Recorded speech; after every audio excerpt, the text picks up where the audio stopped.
Olá, meu nome é Cássia Bars, eu sou mestre e doutora em arqueologia, pós-graduada em comportamento animal, especialista em representações de animais e da natureza, sou espiritualista livre, canalizo imagens de animais de poder, como essas que vocês estão vendo aqui atrás, e hoje nós vamos falar do cavalo como animal de poder. Para poder falar do cavalo, nós temos que falar do arquétipo do cavalo. O que é o arquétipo? Arquétipo é um conceito fundamental, uma ideia, tá? Segundo Jung, que é compartilhada por todos os seres humanos no nosso inconsciente coletivo, tá? Independente da sociedade a qual a gente pertence, tá? Então, o que seria isso? Ao longo de milhares de anos, a humanidade vem conceitualizando uma ideia sobre o que significa um cavalo, tá? E quando a gente fala de animal de poder, a gente quer saber qual o tipo de energia que esse cavalo vai trazer, que esse animal vai trazer pra gente, qual o tipo de ensinamento que esse animal vai trazer pra gente. Pra gente entender isso, a gente tem que entender sobre o arquétipo desse animal. O cavalo é muito interessante porque para entender o arquétipo do cavalo, a gente tem que se concentrar em duas áreas. A primeira delas é a nossa relação com os cavalos, porque ele é um animal domesticado.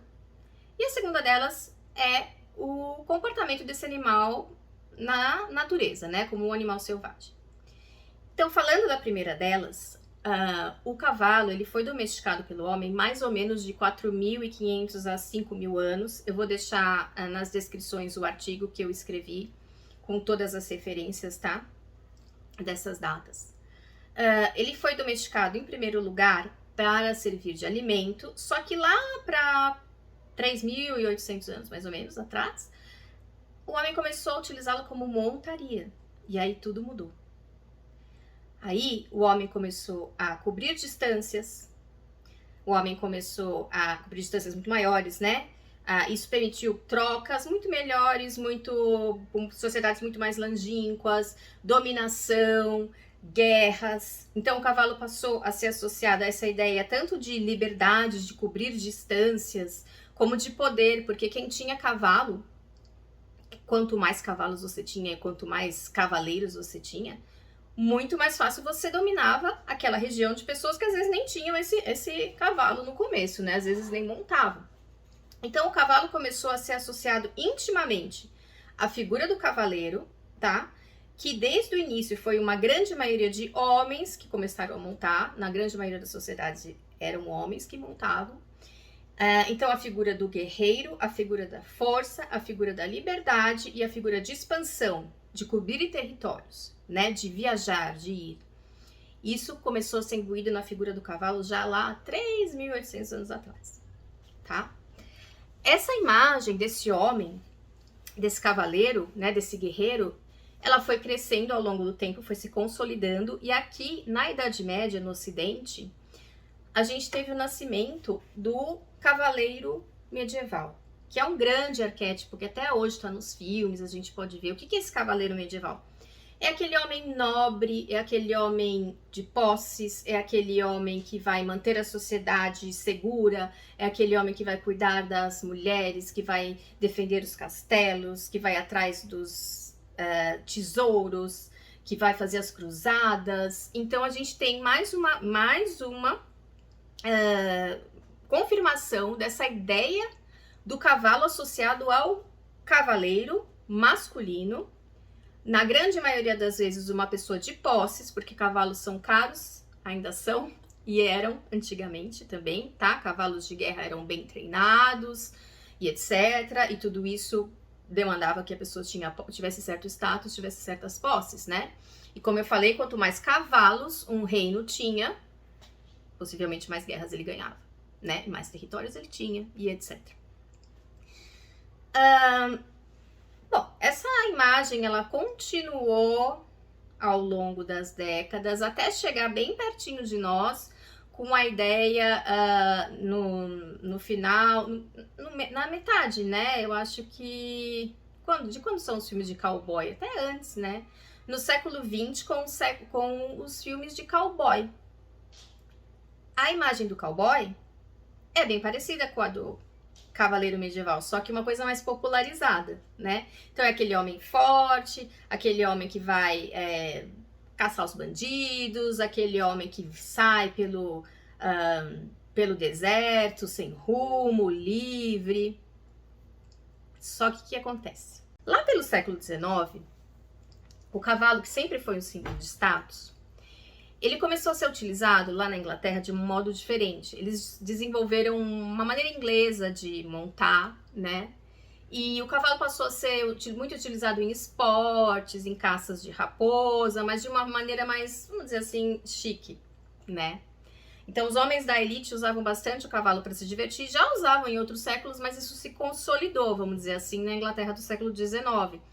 Muito também porque a Revolução Industrial e o aparecimento dos automóveis e etc., fez com que o cavalo já não tivesse mais essa conotação de guerra, né? De precisar ser usado para essas coisas. Ele foi perdendo esse status, né? E foi ganhando um status de esporte de elite.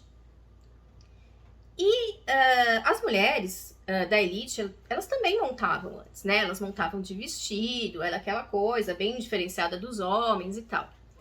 Algumas mulheres no século XIX começaram a montar de calças da elite, né? Eram mulheres da elite. E essa era uma maneira das mulheres tanto se rebelarem contra esse patriarcado, como se utilizarem desse arquétipo do cavalo de liberdade, de conquistas, de força para elas. E a gente sabe que hoje, e eu vou deixar esse dado aqui também no meu artigo, que vocês podem ler, no começo dos anos 2000, né, mais ou menos 80% das pessoas que tinham cavalos ou que lidavam com cavalos eram mulheres. Então, a gente teve uma diferenciação entre aquele arquétipo do cavalo e do cavaleiro tão juntinho, né? Começou a se desfazer no início desse milênio. Hoje, o cavalo é muito mais ligado às mulheres, ao lidar com o animal de uma maneira amorosa, a compreender este animal, a compreender o comportamento desse animal. Então, as ideias de liberdade ainda persistem, as ideias de beleza, de altivez que a gente vê que a gente tem quando a gente vê o cavalo ainda persistem, mas talvez a ideia de força esteja começando a ser um pouco mudada, para talvez uma ideia de união com a natureza, união com esse animal, né? Bom, essas são as características resumidas do que a gente tem do cavalo, das ideias que a gente tem do cavalo, né, relacionado à domesticação. Mas também tem a questão do comportamento desse animal na natureza. O que a gente pode tirar de ensinamento vendo um cavalo na natureza? Bom, o cavalo é um animal de manada, o cavalo não vive sozinho. E ele forma manadas, desde a manada clássica, que é aquela que tem o garanhão, a égua madrinha e o harém de éguas e os cavalos jovens, até manadas que só tem cavalos idosos, que já não acompanham mais a manada que eles faziam parte, manadas de garanhões jovens que ainda não acharam a sua manada. Isso vai trazer pra gente o quê? Uma ideia de que existem muitos tipos de família, existem muitos tipos de amor e que a gente pode se unir às pessoas de várias maneiras diferentes.